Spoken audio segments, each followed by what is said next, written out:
Welcome, everybody, to the Gate Expectations podcast, where I bring in a weekly guest, talk all things Yu-Gi-Oh!, and get to know a little more about each person I talk to. This is the only Yu-Gi-Oh! Podcast that is run by a full-fledged journalist such as myself. This is episode 18. If you haven't checked it out yet, you can check out earlier podcasts with guests like Steven Trifanowski, Jesse Cotton, Team Samurai X1, Doug Zeef, Farfa, and many more. My guest for this week is a two-time Shonen Jump champion. He is a member of one of the biggest Yu-Gi-Oh! Teams in history and has topped over 10 Shonen Jump championships and a YCS. It is Paul Levitin. Paul, thank you so much for coming on to my podcast. Thank you for having me on the Gate Expectations podcast, David. I appreciate it.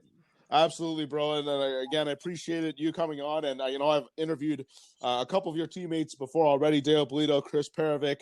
And I know you had a hoot on that one. I told you it was only a matter of time before I got you on. I just had to space it out a little bit. And I thought now would be a good time to bring you on now. Yeah, for sure. It was awesome. It was fun listening to those. Definitely always fun to reminisce and kind of remember. It's weird to say the good old days because it's dating myself a little bit, but you were around back in those days as well. And it's been a while. Yeah, it certainly has been a while. And, I don't know if you've really looked at Yu-Gi-Oh! At all as of late. I know you told me that you kind of dabbled a little bit in GOAT format, but have you looked at all at Yu-Gi-Oh! What it is today? I mean, honestly, no, not really. Like I have plenty of friends on like Facebook, that still play, so I see the cards posted and stuff like that. So I really stopped paying attention to the game around pendulums. So like link summons are something that I don't really understand, and like that whole like everything since then is kind of like beyond me. Like up until like pendulums and like Quilfords, or that's what they're called, Cliffords, whatever. Yeah, Cliffords. Yeah, that kind of stuff came out. I was paid attention enough that I could like go to a tournament and still play. Like I wasn't really super into it, but I understood the game enough. Now I don't really know how anything works, so I couldn't really say that I'm competent in the game as it is right now. When was the last time that you actually played like a game of Yu-Gi-Oh! And like actually took it like at least a little bit serious at that point? So around then, like I guess like a few, like 3 or 4 years ago, I went to like a random regionals that was around me. I live in New York City, so like we get a fair amount of tournaments. So I try to like pop up into a tournament every now and then, just because again, I still have friends who play and who are still into it. I have friends who like own stores in the city. So, I'll like roll up to a store once in a while where there's a tournament going on and just like hang out and, talk with my friends. But I really don't have, again, since Link Summons came out, I haven't actually touched a card or played a real game. So what was the reason why you decided to kind of like fade yourself out of the game, or at least stop at whatever that point was that you decided to just kind of phase yourself out of Yu-Gi-Oh! A bit? Yeah, I mean, I love this game. It was always a huge part of my life, but it was really just like an age thing. And not that I like outgrew it, but just in that time of my life, what I had to do was, like I was when I was like playing in jumps and tournaments and like traveling and all that stuff that I was doing. I was in like high school and then into college. So I just had more time. And, I also, when we were, we talked to Dale and Chris, and like, when I was like, we would play test for hours and days and weeks, and like, it was such a time commitment that as I got older and really started to work, and my commitments and my hobbies and my things just kind of changed in my life to now, where it's just like, to be good at the level that I want to be able to play a game. Like when I played the game, I wanted to be the best at it. And that was not a casual thing. That was like, again, we're testing and I'm fish bowling and I'm sitting at home with a deck in my hand while I'm eating dinner and I'm drawing hands and I'm shuffling against myself or whatever. So, as I just got a little bit older and my priorities kind of shifted, it's just not something that I really have the interest in putting that much time into anymore. But that's why I will like hop onto dueling book is really cool. Like when I first I had stopped for a while, when I went to college, and then the reason I got back into it was because Dueling Network came out, and that was before Dueling Book, obviously, again, dating myself. Dueling Network came out, and like, I was like, oh, cool. I can still kind of play and not, I don't have to like, I can play on Dueling Network and then be in the game enough that if I want to pop into a tournament now and again, that I can. So that's kind of how I stayed fairly relevant for a while. Mhm. And then Dueling Network went away. There was like a lawsuit or something. I don't know. But you remember there was a time where like Dueling Book came a few years later, but there was a time where there was nothing like that for a while, where it was kind of Mhm. like, there wasn't an online thing. And that was in that time that I kind of I wasn't going to go to tournaments because I just didn't have the time to do that. And then without any online play, it just was not something that I could really keep up with. And then, Mhm. like, again, so now that people do GOAT format and old format games on Dueling Book, I'm happy to do that. If someone wants to play GOAT format or Dad Return or some weird shit, GBs with like with that format, old formats that I'm used to, where I don't really like, again, I can just go back and play. Like that stuff is like riding a bike. If I pick up, like I haven't played GOAT, I hadn't prior to like a month ago, played GOAT Control in, I don't know, 10 years. And, you pick it up and it's like, it was like no time had ever passed. So Mhm. that stuff is fun to me, but it's just, I just don't have the time or the inclination at this point in my life to really put in the time and effort into being good at the game anymore. Yeah, I'm really glad that you brought that up, because this seems to be like a recurring theme for a lot of the players that were part of the old guard way back when, and now that are kind of like going into this part of the thing. Like, because like I'm now in my early 30s. I started playing when I was like 15 years old, and I'm seeing now that as we get older, we have like a lot more responsibilities to take care of. Like some of us might have, for example, like Chris has his wife. Some people might have children, and we're going to finishing up college and then getting careers. I understand that we don't have as much time as we used to do, because like I remember way back when I would dedicate like maybe like 1-2 days to just playing all day in Yu-Gi-Oh, and nowadays I can't even do that anymore. Like even pre or current pandemic, didn't matter when, I can't even find myself doing that anymore. And a lot of like the skilled players that I'm seeing nowadays are like tremendously younger than I am, and there's some of them are still in high school as well. Maybe like they're kind of dabbling in college, or they're just not going to school. So I kind of see that parallel and that kind of um, that little correlation that's kind of happening in between the two now. Is that something that you're kind of seeing? Well, yeah, for sure. I mean, I think that that is what it is, because exactly when I started, I was like, I don't know, probably like even younger than you. I'm 30 now. I was like 13 when I started, like when the first starter decks came out. There weren't even structure decks back then, like that's how I got started. And when I was like going to jumps and really, into it, that was in high school and early into college. But I think that that's exactly it, right? You have to have that amount of time, especially with Yu-Gi-Oh! It's hard because there is no support for this, right? Like, so even like there's professional Magic players, there's professional, I'm doing air quotes right now, you can't see, but like people Yeah. consider themselves professional Yu-Gi-Oh players, but you're not though, right? Because even if you win the biggest tournament, which would be a jump or I guess YCS now or Worlds or something like that, you might get prize support equaling up to a few $1,000s. Like there's no way that it can actually be a career. Whereas other games, esports are now a huge thing. Magic the Gathering, like you can make a career out of that.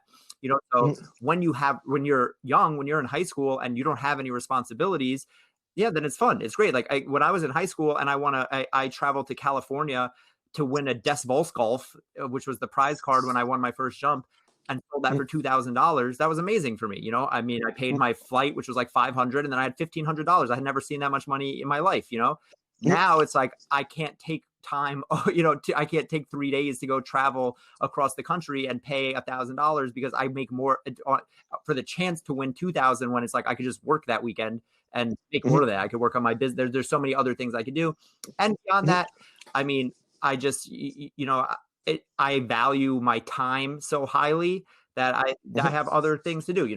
I just have again, I'm not against it. There's nothing I don't like about playing Yu-Gi-Oh, but it's just, like I have so much stuff on my plate right now that it's hard to make it a priority. Whereas when you're younger, it's very easy. It's like, what was I would skip school to go play test. It's like I was either going to sit in math class or I was going to go meet up with my friends and duels. It was like, well, that's an easy decision, Yeah, it really gets tough nowadays to really find that time for myself, especially myself too, because again, like I have a girlfriend, I work my career as well. on top of that. And again, I have several other hobbies that, that I like to like dabble in as well. For example, like it's not just Yu-Gi-Oh! That's my only hobby. Like, for example, I know that you're a personal trainer now, you're a health and fitness coach as well. And I'm sure that eats up a fair share of your time, even just outside of work as well, because I know that you like to work out and keep yourself fit. Yeah, exactly. So it's like when I have like a weekend to do something, my hobbies now tend to lean more towards physical stuff. So I go rock climbing, or I go hiking, or I do, or again, I'm going to go out for dinner with some friends. So that's the main thing that would always draw me back to Yu-Gi-Oh! Is just the social aspect of it. Is exactly that, right? I still have friends. It's still fun if I go to a tournament.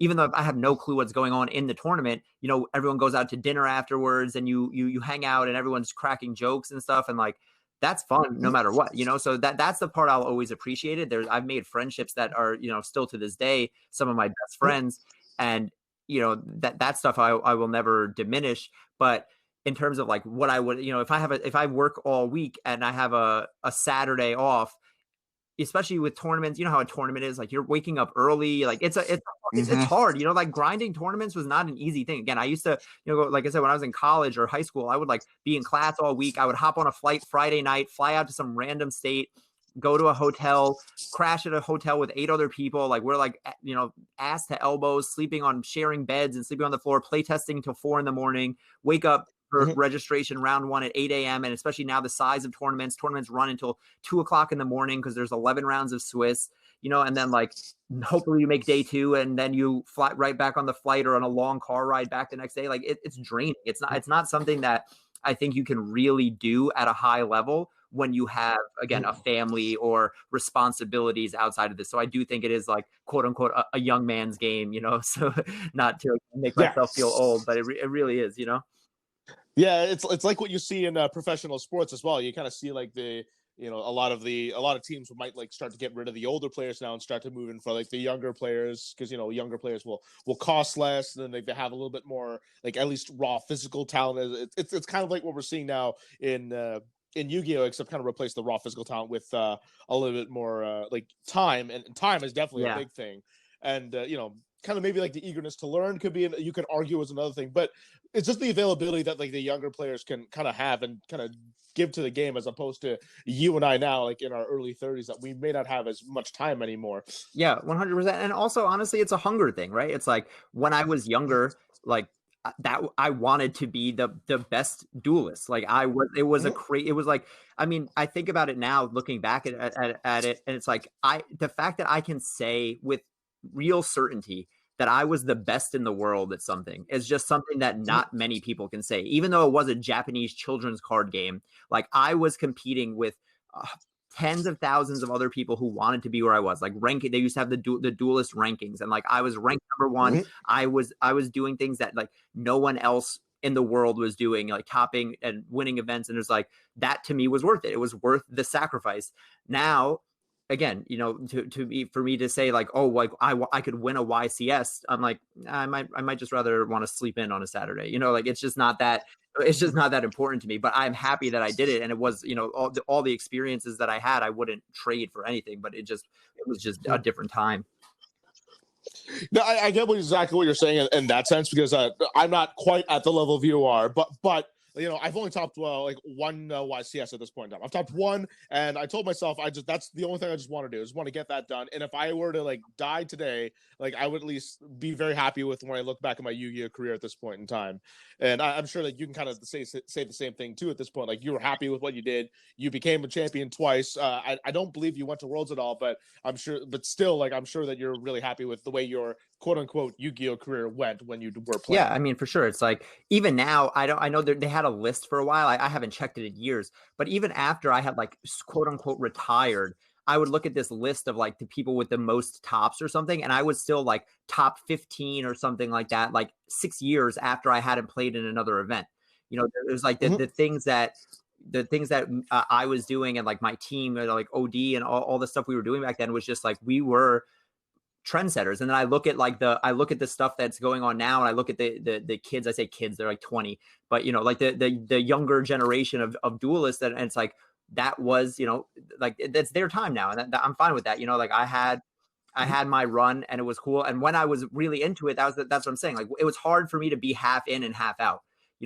that I don't want to just like really play. If I'm going to do it, I'm going to do it right. And I'm going to get super into it. Even like there was like a GOAT format Worlds like last week, I think. It was like an invite thing on Dueling Book for anyone who had topped in the real original GOAT format in like 2005 was invited, which I had topped in that format. So I got an invite. So I was like, oh, cool. So like I'll play. And I started like testing with Chris and Dale. Not really. I played like three matches, but like I just saw myself getting sucked back in. I was like, ooh. And it's like I would get home, I would finish work for the day, and it's like it's 8 o'clock at night, and I'm like, ooh, okay, now I can fit in, a few matches before bed. And it was just like not a slippery slope, like that's a bad thing, but I can just easily see I blink my eyes and 6 months from now, and I'm like, I have done nothing but play on Dueling Book for half a year. And that's just not something that I'm like trying to dive all the way back into quite yet. Did you actually compete in that Go format World Championships? Yeah, I went 2-2 and I lost. It was like two. It wasn't Swiss, so it was like two. It was two loss elimination. Yeah, it was a double elimination is what they call that kind of bracket. So I played Bazoo Return, and I lost first round, then I won 2, and then I lost fourth round. But it was fun.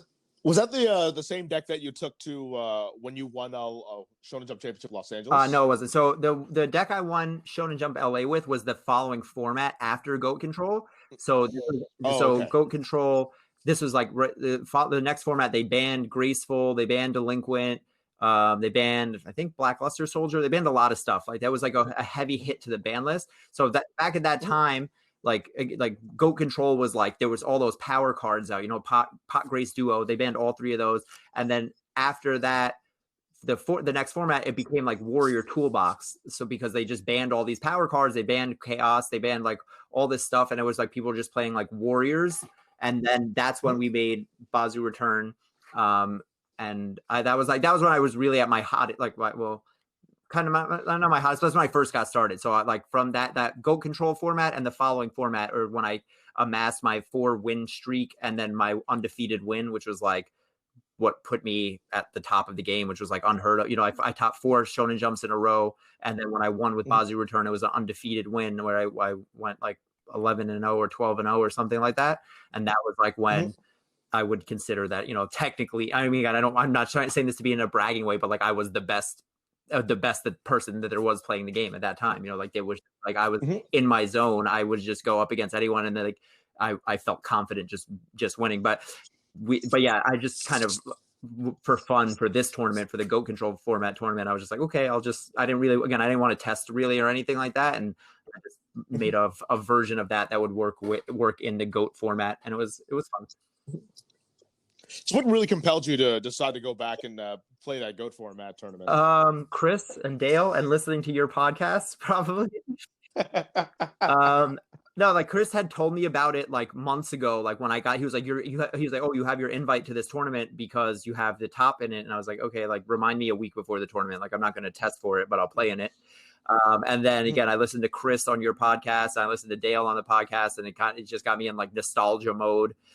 So like, a few weeks ago, I was just, on Saturday, I'm also right now in New York City, is still kind of shut down. So my gym that I work at is closed. So I have a little bit more time on my hands. So it was just a perfect storm of scenarios where I was just like, all right, cool. This is a fun way to pass the time. Did like a wave of nostalgia, or just got to reminisce about the old days, kind of hit you like when you first started to like finally play in that tournament again after like so many years? For sure. I mean, the playing in the tournament was fun. It was just like, it was fun. I mean, don't get me wrong, it was weird because we were doing it on like Discord, and like it was just like a weird thing. I've never played on an online tournament before, but just like that thing of like, oh, the pairings are up, and like who am I gonna play? And then I played the guy, like I played round 2, the guy who beat Anthony round 1. So I'm like, oh yeah, what did the guy who beat you play? Like, so trying to get like the inside scoop right before the round starts. So that's what I'm saying, like that stuff never leaves you, like that's why that is why it's fun. Where like the game, it used to be for a long time, again, before they really started changing the mechanics with like link summons and pendulum and stuff like that like even though the game would change, I could come back after 2 years of not playing and just play because the game was more or less the same. Like the format changed, the cards changed, but I could take a day or two to learn the new hot deck and just play it, So that's why I even topped events like that. Like I really stopped playing around like 2010. But I popped up in like, I got a top in 2013, another top in 2014, just randomly because, you know, I knew I was competent enough. So anytime like I kind of get back into it, I do love the game. You know, I do want to play it. You know, I kind of look at GOAT format nowadays. It's kind of like just like playing another board game. It doesn't matter how long you kind of put it off for a bit. Is like once you go back to it, like it feels like riding a bicycle at this point. Like maybe I'm like, for example, if I play like Monopoly and then maybe not play it for like the next like 2-3 years, and then someone asks me to play a game with it, then I will. Like I haven't forgotten. Like I might forget like a little rule here and there, but majority of the game still is like retained in my mind for the most part. And it's like just picking up a board game, kind of playing it. Is that kind of a similar feeling for you when you play? Yeah, 100%. I mean, it's just like again, it's just it's like muscle memory. It's automatic. It's just like, ooh, like again, you don't think about it. It's like Pot Grace Duo. You know, you just know how that feels. Yeah, I just know the power. You know, when I see those cards, it's like, ooh, yeah, like I like that. I like that feeling. You know. Yeah. Well, yeah. When text was at least like 1 or 2 lines, as opposed to maybe like 6, 7, 8 lines, is what we might have nowadays. For sure. Yeah, that's a funny thing. I was thinking when I was playing a lot of GOAT format. I was like, my turn would be like, I would look at my hand. It would take me 1 second because I'm like, well, there's only one thing I can do: set, go. You know. Whereas I know that nowadays it's like your first turn takes like 20 minutes because you're comboing out for with all this stuff and searching. It was like the last deck I remember that was kind of like that was like wind ups, you know, where it was like you do all this crazy stuff and end with like this huge board. Whereas like I'm playing like GOAT Controller, I'm like set, pass, go ahead, you know. Definitely is very very different. Yeah, because like I remember like even during like the latter parts of when before you started to wind down a bit, like for example, I know you played in Province, you played the Gear, which is again one of those like just set decks and just kind of go. It was a very slow paced deck to start, and then it would kind of start to speed up and then you like control and take your opponent over too. So and nowadays we don't see a whole lot of decks like that nowadays. Maybe like the odd 1 or 2 now, but it's just crazy now that we've seen the game go from like maybe like strategically set 1 or 2. Do I want to like set this much because of heavy storm or whatnot? And now it's like let's just put like all our cards out on the table, just see like can you stop me or what? Yeah, I think that I always liked control type decks. So like don't get me wrong, like Bazu Return was a like beatdown warrior deck, but like I always the decks that I liked myself, I didn't make that deck. The 2 times that I won, I didn't make either of those decks. But the decks that I played that I liked that were my decks were always like control, like gadgets or something. Like I topped with gadgets one time. I topped with that Gearga deck one time because that was like my style of playing. Like that's what I like to play, like play for advantage and then just like kind of grind them down. But I feel like now I feel like those older formats in the game back then was more about I play against my opponent, where it's like again like I can control and I'm trying to make reads on my opponent and I'm trying to like, you know, like bluff them into thinking I have certain things, where I feel like now it's like I have to do what I have to do and do it in the best way and put them in a position that they can't do anything. Like it has nothing to do with what it's like your opponent either has what they need or they don't. You get what I mean? Like it's not like it's like I'm not like trying to play around something unless like it's like a effect veiler or some like weird hand trap or something. But for the most part, it's like, okay, what's the best play I can make with this hand, irregardless of what my opponent has, and then put them in a position to then do the same thing back to me. And you kind of just go back and forth like that, where it's like you make big power plays and kind of swing it like that. Whereas before it was like, okay, like you can bluff, like Dale talked about pro storming me, which like, I don't even know if that was true. I can't remember that far in the past, but I think he might have made that story up because I think I would have remembered that. But like stuff like that, you know, it's like that was like what the game was about. It was like, okay, like I'm thinking about their plays. I'm thinking about what their sets are. I'm thinking about what my sets are. I'm thinking about how to force them into a play that I want to do, as opposed to now it's just like, okay, like how do I make this board that's uncrackable and like make sure that I don't mess up in that process, because there's, you know, 18 moves that lead to that. So a better player will play that out more of the time, whereas someone who isn't as well practiced will mess that up. And like someone who's watching, like I don't know who's good right now. I guess like a few years ago it was like Patrick Hoban. Like I don't think he plays that much anymore, but like, I know when he was like playing, you know, like he would watch someone play and he'd be like, oh, if I had that hand, I would have won because I would have set up my board like this, and this, you know.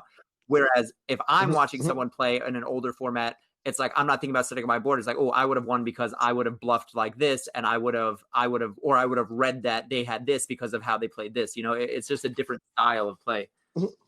Yeah, that was a big argument that I really had for kind of enjoying the old guard a bit more than the new guard, because I felt like you could be really creative in the old way as far as your play style goes. Not your deck building, but your play style. Like, for instance, a lot of people might want to, like, for instance, maybe set like 2 or 3 back row in the opening turn, knowing that like a heavy storm could be like in that hand or not, and you have no way to stop it. Or as opposed to like, maybe do I want to play cautiously? Do I want to try to bait it out? Maybe I'll set like 2 chainable cards or something like that to kind of lure out the heavy storm. You know, things like that are like the kind of moves, because like you don't commit to your board like every single turn like you did back in goat format or subsequent formats afterwards. Where nowadays I find myself playing with like a full board and maybe like 1 or 2 cards in my hand, like that I've completely committed to the board. If it gets destroyed, then I could be like, up the creek without a paddle. Yeah, exactly. It's just completely different in that regard of like you said, or you could go, when in an older format, when it was a bit slower and someone goes set 2 back rows pass on turn 1, it's like, okay, there's so much that can, it could be, or so many different ways that could play out. Where now it's like, again, what if you know what deck they're playing, and maybe turn 1, game 1, you don't. But again, assuming you know the deck that they're going to play, you probably know like what is happening, like, and what you have to do. And that's the thing, really, is that even if you don't know, it's like, regardless of what they have, like, you have to make the plays you have to make. You get what I'm saying? It's like, it's much less of a thing of like, okay, let me slow roll this, or let me try to bait something out. It's like, okay, I have this hand does this, makes this board, and that's how I win. So that's the route I have to take. And like, there's no real options. There's no like different play. It's like, you have to play it the right way. That's really the thing. It's not like, whereas, back in the day, if me and Dale would sit next to each other, and like with Shane and Anthony or whoever, we would get into arguments over like the best way to play something, because like we have different play styles.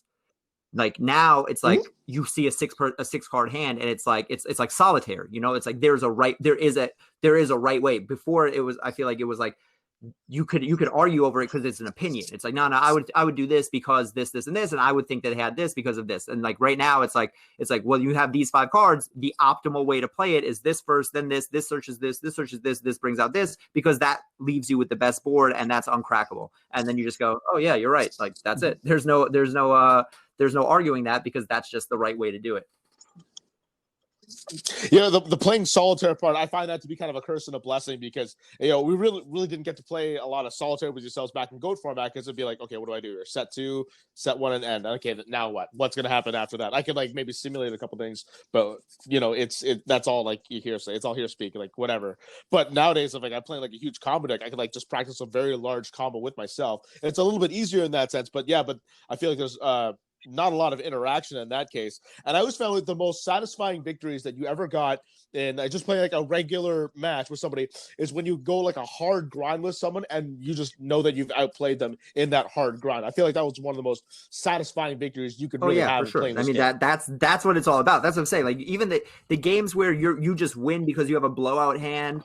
I mean, don't get me wrong, that's still fun. Or the games where like you top deck, like you like that's all right. But it's like the games where you're like, yep, I set you up for that. Like I knew that, like, I played like this so that you would do this, and like you make the win happen. Like, those are the best wins. That's when it feels good. And that's truly what makes the difference between a good player and a great player, right? Because the games where you have the blowout hands, you're going to win that either way, right? A good player will win with a blowout hand, just like a great player will.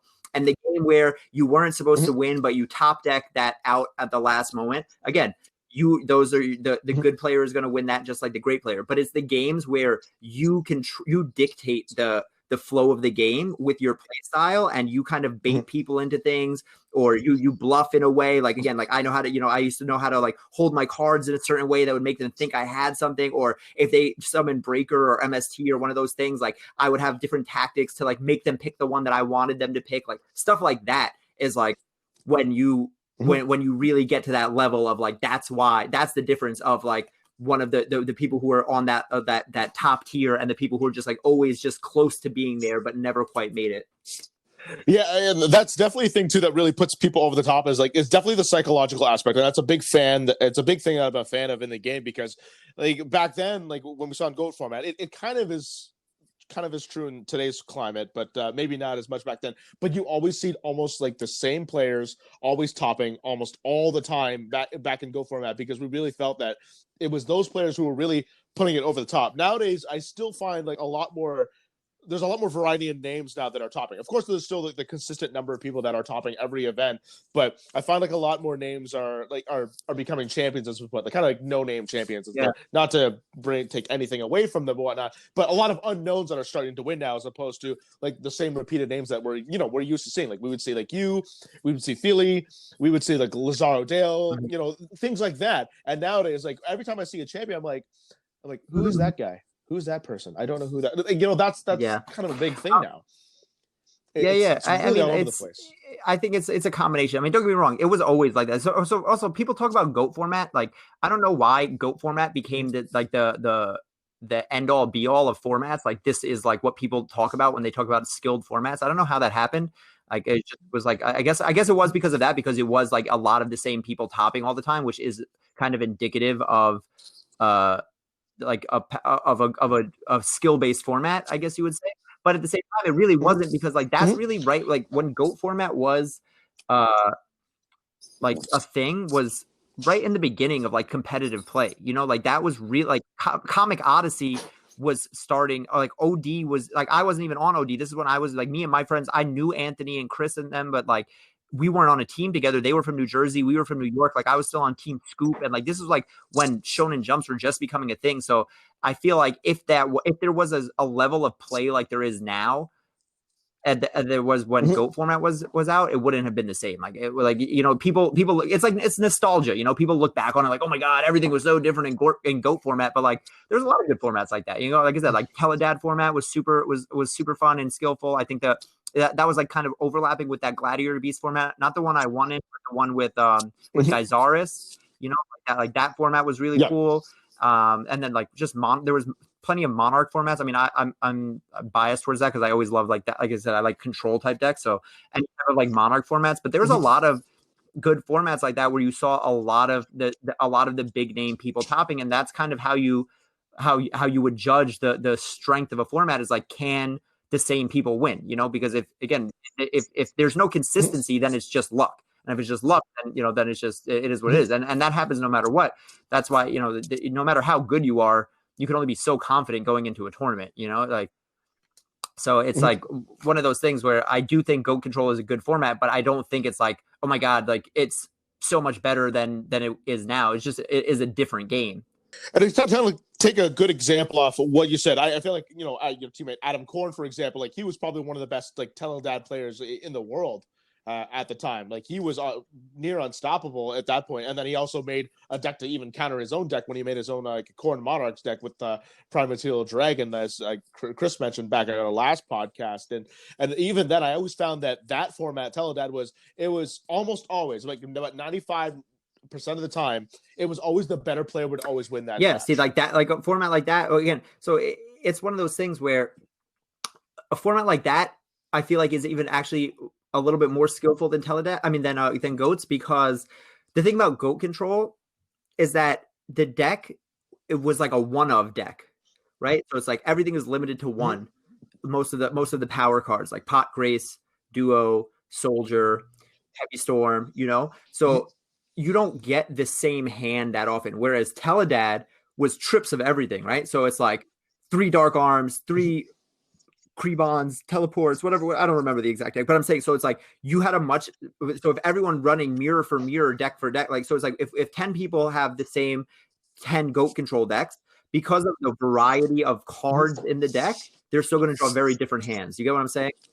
Whereas if you have 10 people with 10 Dark Arm return decks or tele-dad decks, like then they're actually going to draw very similar hands. And when you have very similar hands with very similar decks, that puts it on, now it's player versus player, right? Now it's like, okay, how good can I play out of this and read out of this? And like, that's why I prefer like formats like that. And they were also just more fun. Like the GOAT Control format could also get super boring with like getting in GOAT locks and, Thousand Eyes Restrict and stuff. Like tele-dad was like, that's a fun deck to play. And I felt that those kind of tele-dad decks there were OTKs, but I felt that they were very like healthy OTKs. Like it couldn't always happen at a no moment's notice, but like they were there and they were capable to if you were able to grind really hard enough and had like a clear shot at it at this point. And like this is a difference where like someone can OTK out of nowhere even against like a really like a powerful board, which I think is like a little bit weird just because it's like a kind of a lucky shot kind of thing. But like you really had to earn those. Yeah, for sure. I mean, like, and that I like that kind of stuff too, where it's like, yes, you're right. It can it OTK for sure. You have Dark Arm Dragon, right? You can drop Dark Arm Dragon, can come down at any time, and like shit can get crazy. And you have a emergency teleport with Krebons and Goyo Guardians and stuff like that. So it's like thing can change at the drop of a dime. But that wasn't the point of the deck. It was not an OTK deck, right? So like that's why I enjoy like formats like that. And like there was still other stuff there because like that was like I think that like Six Samurais was always around. Six Samurais was always just kind of sitting around. So like I like formats like that where there was like there was a main deck and then you could play against that deck or you could kind of like go with it. You know, like that. Those are the formats where it was like the most skillful because you know that it was also a lot of skill because people, even the anti-meta decks couldn't beat the meta. Right. So it's like, yes, everyone knows that if you're going to play a 10-round tournament in that format, you're probably going to play 8 to 9 Dark Arm decks. Right. Except that people couldn't really afford them. But that's a different thing. But like if theoretically, most people would be playing that. So you might say like, well, if I'm going to play all Dark Arm decks, then I'll just play anti-Dark Arm. But people would still do that and still lose to Dark Arm because Dark Arm is just too powerful. Well, I guess except that's actually what I did that's what we did with Gladiator Beast. So that kind of but that was like a one-shot kind of deal. That was a little lucky too. Well, I definitely want to get into that in a moment, but to just kind of keep pressing on for what you're saying is that, you know, I also found that TeleDAD also has a lot of like defensive capabilities as well, which is why like you didn't see OTKs happen too often just because of like the sheer power and board they could build, but it wasn't like too overpowering. Like, for example, we had Stardust Dragon, but it was the weakest synchro that you could pop out. It could be taken up by any other synchro that came out there, and Dark Arm Dragon can at least attack it over. So, you know, there was like at least a good weakness in part of Stardust Dragon, especially if you can swipe it with Goyo Guardian too, because it's like you don't want to make an unprotected Stardust Dragon with no protection over Goyo Guardian, or else you start to run into a lot of trouble. So I also found that really a big part of why TeleDAD was so good, because it was just a good deck defensively, and with Royal Oppression on top of that, you can kind of go back and forth and like really play this chess match. Yeah, for sure. It's funny because I don't remember the deck that well, but now you're saying it, I'm like remembering all this stuff. I'm like, oh yeah, I remember that too now.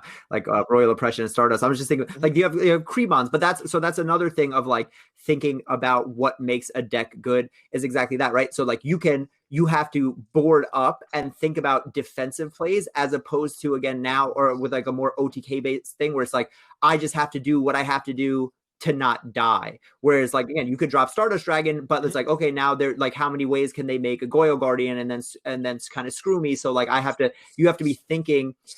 I feel like with like OTK decks all around, you're only thinking one turn ahead. It's like survive, and that's it. Whereas with these other decks where these other formats is kind of more like, okay, like, yeah, I have to think about not dying, but I also have to think about setting myself up in a position where I can win 3 turns from now, because if they don't kill me, I still have to keep playing. And that was a big thing too. You had to think so many turns ahead, where the current format, I had to think about maybe like 1 turn ahead or maybe 2 turns ahead, and that's about it. But like TeleDAD, I had to think so many turns ahead to be able to like outfox my opponent, because it was such a bad back and forth game too, and also the matchup as well. Like for instance, like it's also a bit of a toolbox as well with the synchros. Like we had several liberating synchros. We had like Thought Ruler Archfiend, which was like prevented targeting. So you were to think like what deck really targets a whole lot. You bring out Thought Ruler, Colossal Fighter can't be taken out in battle. Like you really want to use that against Lights ones, but don't keep it in defensive ones, or an Aaron will get a hold of it. And then against Glad Bees, like Stardust Dragon was like one of like the banes of their existence, and like the only thing they could really get out of it is like a Herc or like a Royal Oppression with like and combining with the geysers, you know, something similar to that. Like it really made you have to play a toolbox. That's a word that I just don't hear anymore in current Yu-Gi-Oh! Is the word toolbox. Whereas like way back then, that word was used all over the place. Like especially like Giant Rat, Mystic Tomato, like cards like that were really like, okay, if this gets destroyed or this happens,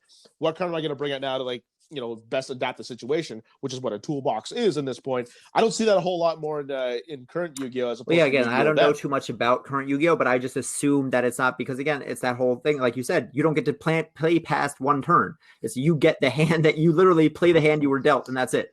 Whereas with other formats where it's more of a grinding toolboxy type thing, it's like you have your hand and your deck. I'm not talking about searching, because right now you might do a lot of searching with certain decks, but I'm talking about when you're talking about a deck that has to play 10, 15 turns into the game, you're going to go through a lot. A lot is going to change from, you can play out of poor openers. You can play, like that's where the skill comes in. It's like, okay, I have a poor opener and now I can play out of it. But now it's like, if you have a poor opener and you're playing in an OTK based format, now it's like, okay, I have a poor opener. I just have to hope that my opponent has an equally poor opener, and then maybe we get to play. But it's like, if that's not the case, you're just gonna lose. Like, go to game 2, because what's the point?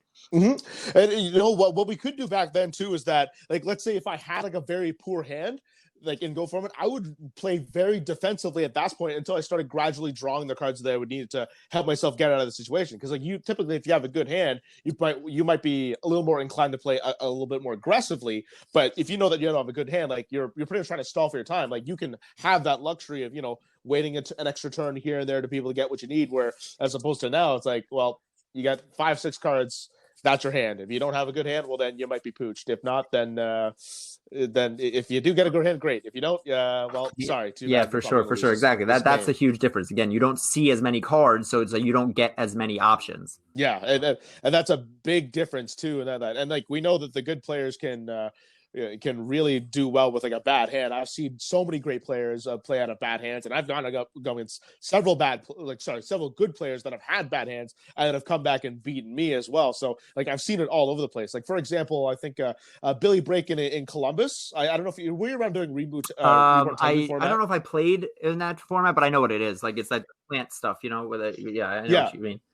Yeah, because like, he opened up 3 Reborn Tengu in the finals of his match.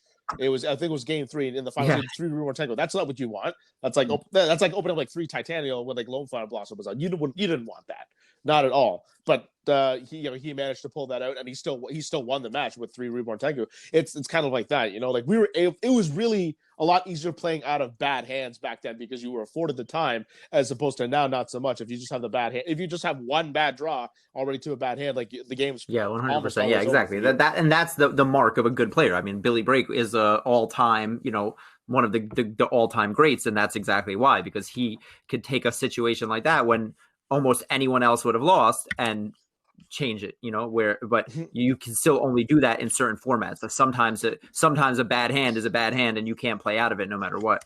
Yeah, and that's the thing too, is like, when people complain, it's like, oh, I drew triple malicious, I lost. But like, there are people that can still draw triple malicious and still can win, because I've had it happen to me before. I've drawn triple malicious before, I've drawn triple Tengu before, and I've still won out.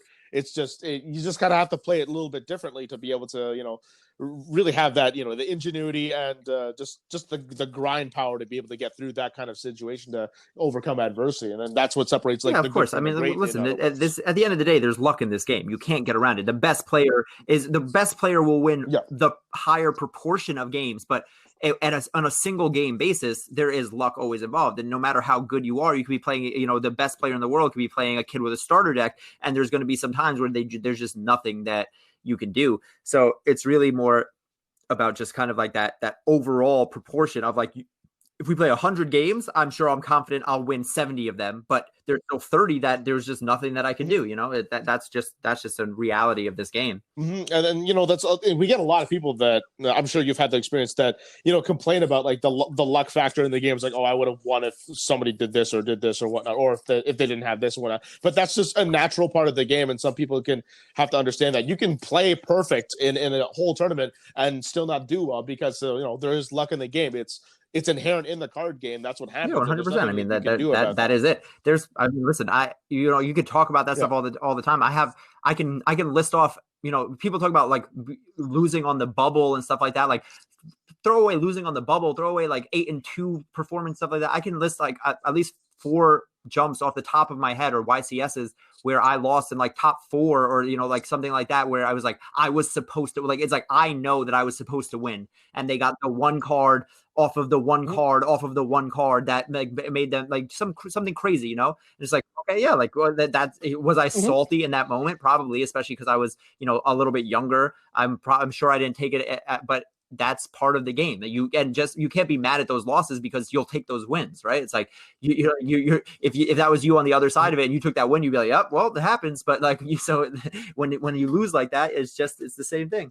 Yeah, we've all been victims before. Like just like myself, I've definitely won a couple games by just sheer luck or just sheerly just having the hands, and when my opponent doesn't, like that just happens. And inversely, I've done the same thing. Even at YCSs and Shonen Jumps, I've given away matches to people because I was just drawn poorly both times, and there's nothing I can do. But it's an inherent part of the game. But some people just seem to forget about that or whatnot, or just kind of put the blame too much on that, and like maybe not want to hold themselves accountable. But then again, there are luck factors involved, but there's accountability that also is a big factor in this game. Like I said, you can't. This is just the thing about everything in life. You know, like you can't get caught up on the. You have to take a step back and look at the bigger view again, right? You can't look at one match. It's like one match doesn't decide who's better. Like I can play a random person and they beat me. I lost to tons of random kids who I know I was better than in the 10 years that I played this game.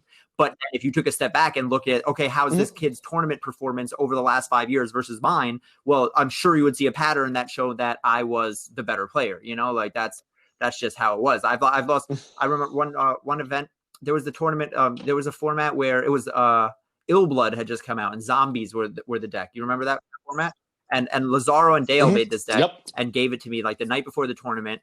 And it was just that zombie control deck. It was just the best deck. And we had it, and I top 4'd with it. I was top 4 in the jump, and I was playing, I think, Jonathan LeBounty. And it was game 3. I have like 8 cards to his 0 cards, literally 0 cards. He top decks Pot of Avarice, which shuffles back a bunch of monsters in his deck, into the 2 cards he draws off Pot of Avarice or Crush Card and Sangan. And it's like, okay, you know, so it's like, I mean, obviously it's like, whoa, like, you know, like I was super irate about it, but it's like, that is literally how the cookie crumbles, you know, like that's just life sometimes. And again, like, and on the flip side of that, I also then the Shonen Jump that I won with Gladiator Beasts, I won with Crush Card. Like in the finals, I Crush Carded the guy, and that was what made me win the entire tournament. So it's like, okay, like you live by the sword, you die by the sword, you know? Yeah, I'm glad you brought that up, because like I really wanted to touch up with you on this, because I never actually like got to really hear a whole lot of what you had to say, despite aside from the post you made on Pojo. And I know this funny little story that I remember you having in that event. I brought it up with Chris. I can't remember if I brought it up with Dale or not, but I'm going to bring it up to you now because I really want to hear it from your perspective, because I'm really going to laugh about this, because I remember seeing this post on Pojo, and I can't believe I've never asked you about this. But I remember when you were playing the Gladiator Beast deck in Minneapolis, like Geysers wasn't even out yet, so no one was writing this off as like a really good deck then. But I know that your team was, like, you collected all the Test Tigers. I know I'm building up to the moment, and you actually lost your first match against a guy who was running only 2 Dark Arm Dragons when you were permitted 3. I know you were angry, and I'm pretty sure you threw your deck at the wall and said this deck sucks. True story, if I recall correctly. And then but then you ran the table and you won the whole event. So what was, first of all, wrap me through your mind around how everything was for you, like after you just lost that first match, and then how like you still were able to like rebound yourself all the way into, the reason, so the whole thing about that definitely did happen. I lost round 1 and I was so mad. I was mad at Anthony because he's the one who convinced me to play that deck, and I took my deck, I threw it against the wall, the deck box exploded, cards went everywhere. I was like I can't believe you because the reason is though, because that wasn't the first tournament that I played that deck. So I was in college at this time, so I wasn't playing in any events other than YCS. And so I was just like, I would fly out for the tournament and then fly back to school. And this was like the 50th Shonen. So before the YCS Minneapolis was the 50th jump that Lazaro won, where he beat Chris, right? And that was Lazaro won with Dark Arm Return, right? If I recall correctly.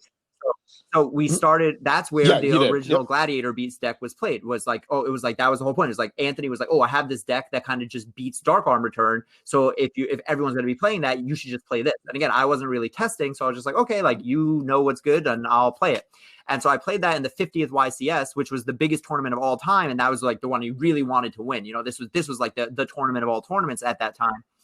And I don't remember exactly what happened, but I know I didn't do very well. And I know that but I also didn't play many Dark Arm decks. Like, I lost like 6 Samurai and Burn or something like that, which is like, oh, like, okay, like, again, you get janky little losses like that.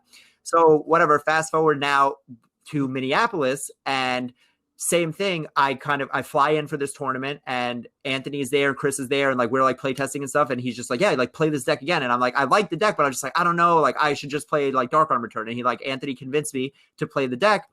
And I was like, but I did it begrudgingly, because I was like, I got scraped last time and they weren't playing it. Also, remind you that like, they're convincing me to play this deck, but they're not playing the deck, you know? So it's like, so I'm like, all right, but I saw that it was good. I was like, okay, like, if you just like play Dark Arm, like you just win, you know? Like, it was just like that. That was pretty self-explanatory. It was like the deck was made to beat Dark Arm. And then in the previous tournament, I just didn't play Dark Arm. So I was like, well, that's just bad beats. So I played it again this time, and again, round 1 comes, I play Dark Arm, and this guy, like you alluded to, only had 2 Dark Arms in the deck, which is just a bad version of Dark Arm. Basically, at that time, Dark Arm Dragons were like $300, and like, so there was a lot of other cards that were super expensive. So it was like, if you didn't have enough money, you couldn't play the real deck, which was kind of a crappy situation, but whatever. That's the reality of the situation. So like, you knew that if someone had a half-built Dark Arm deck, they weren't that good, because the good players had the cards, right? So it's like, that was always something that's like, if you're good enough, you get the card somehow. Like, no top-tier player would ever go to a tournament and be like, yeah, well, I only had 2 Dark Arms. Like, they figured out a way. You know, you have friends who lend it to you, you buy it, you do something, you hustle for it, whatever.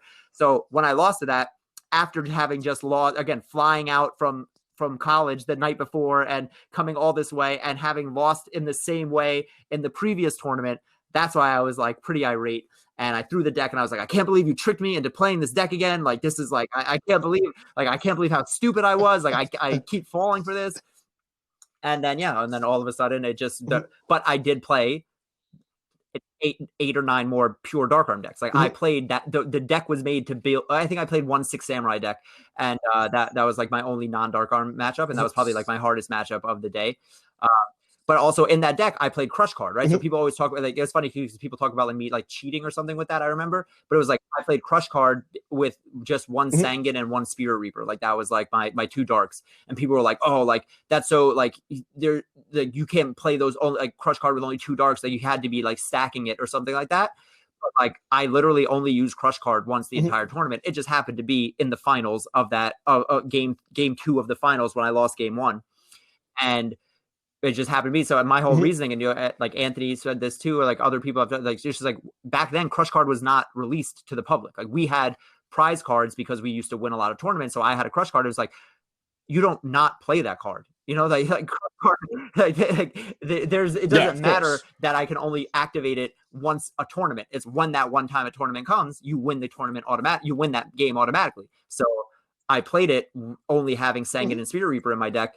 And again, when I game 2 of the finals, I randomly drew it against him, and he had like a built up board, and like I crush carded him, and it made me come back and win the game. And then I ended up destroying him game 3. And like, that's how I won the second tournament. But it all literally was like, I had to win out perfectly, because I just got so unlucky in the first round and lost to the worst deck that I was supposed to have the best matchup against. So it was super frustrating, but you know, it all worked out in the long run. So how were you able to like recover from like what seemed to be like a really like damning loss in your round 1 to kind of, you know, give yourself like a clear head to kind of be able to finish off the rest of the tournament, and then all of a sudden, you know, take it to the finals and win? Because I'm pretty sure you're undefeated the whole way through. Well, I mean, I don't know. I was always I never really went on like tilt or whatever, like people would say. Like, I was always pretty like, and this is just still in my life. Like, I'm a very like logical thinking person, so it's like I'm good at putting my emotions to the side, and it's like, I know, like, if I'm gonna win, I'm gonna win. If I'm gonna lose, I'm gonna lose. So I don't really like, even though again, like that, like when I was frustrated in that moment, of course, you know, I threw my deck at the wall, but again, that was more because I was mad at myself for listening to my friends when I was like debating it, like even up until the morning of the tournament. Like we were like, again, in the hotel room the morning before, and I'm like, should I play this deck or not? So I was just kind of mad at myself for making the wrong choice. But you know, I was never that type of person who was like, oh, I lost or whatever. It was always, because it was always the same. It's just like, you just got to win. Like there was no, it doesn't matter. You lose round 1, you lose round 8, you know, same thing when you get to, you get to the finals, top 8. I mean, listen, that's again, how long I've been playing. When I first topped, it was top 8, right? Like then it was top 16, then it was top 32. And all of those times you make top 8, you make top 16, you make top 32, like all Swiss goes away. It doesn't matter. You can go 10-0. There were multiple times I went undefeated in Swiss and then lost the first round of the thing. So like, what's better, to go undefeated in Swiss and lose the first round in top, or to lose round 1 but then go all the way? So it's like those little details don't really matter, and to let myself kind of like play off for something. Again, that's the difference between a good player. Bad players get thrown off by dumb things like that, by getting put on tilt, by having a loss. Like, oh God, I got to win nine more rounds. Yeah, like, so what? I had to win 9 more rounds no matter what. I always had to go 9-1. I just got my loss out of the way. There's no playing around that no matter what.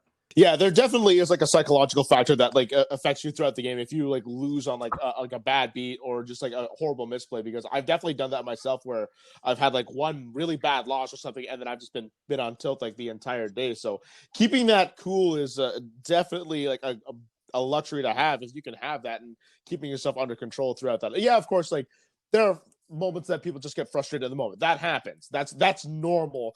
You can't really blame somebody for being upset at the moment. It's just, can you let that like hit you for the rest of the day?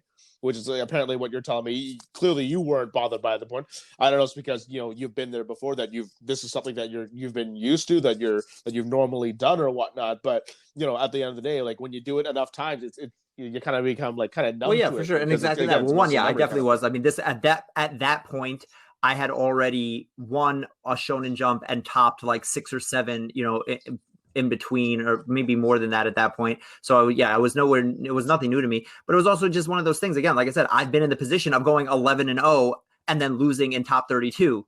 So it's like, I know that it doesn't, or I've also been in the position of going, X-2, making top 32 and then getting 4th place. So it's like, I knew that it wasn't indicative of like how the tournament was going to end, how you started off. That's a big thing. It's like you can start off bad and then win out. You can start off well and then go 7-0 and then lose the last 3 and end up 7-3. And like, what's the difference? So like early rounds of the tournament don't matter unless you lose, like again. So as long as, so it's like once you lost out with that first round, it's like that doesn't matter. X-1 is still tops. Like that was never a thing to me. It's always like, okay, how am I going to finish?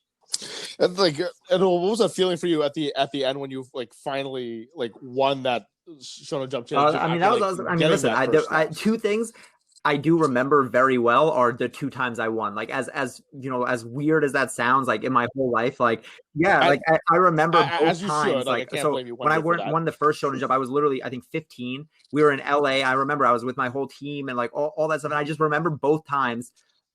Everyone running, because like you're in the feature match area and like everyone's watching and the whole tournament is over, so it's like it's just me and like me and my opponent, and there's judges around, and then like it's like they scoop their cards and like everyone just explodes. I remember like Chris literally ran up and like picked me up in this tournament, in the second one, picked me up out of my seat and like hugged me, and like Anthony and like everyone's like running around. It's just like, it's a surreal feeling. Like honestly, like you work so hard for something like that, and it's like, again, I always had in the back of my head that I should win every tournament because I felt I was the best. But how many times did it actually happen? It didn't happen. It didn't happen very often. So when it does finally happen, it is like, it's always a super gratifying feeling. And it's just like, you're like, oh, well, it's like, wait, like game? Cause there's a point too where like, it's game, but you don't know if it's game yet. You know what I mean? It's like, oh wait, like you like once you realize it, you're like, wait, you're like, I'm about to win right now. And then like when they scoop their cards, they put their hand across the table, you're like, oh yeah, like that's crazy, right? And I can believe it too. I mean, like I had that same like feeling when I won like my first regional. It was my 4th regional that I'd ever played in my life, and it was like looming, and I was the underdog. I just got totally squashed game 1, and then game 2 I came back, and then game 3 it's like, oh my god, is this actually going to happen? And then like I top decked the Dimension Fusion off the top. I'm like, oh my god, this is going to happen. I'm actually going to win. Oh my god, like it just hit me all of a sudden. So it's definitely a big feeling for sure when you're able to like to win that kind of caliber of tournament. No, I haven't like top to YCS, like won a YCS like you have or not. But just for everyone's own like personal milestone on like getting to what they want, like whether it be like getting their first invite, because that's always a thing now that I hear people want to do, or like winning their first regional, or in your case, like winning your first YCS or Shonen Jump championship. Like it's a big deal.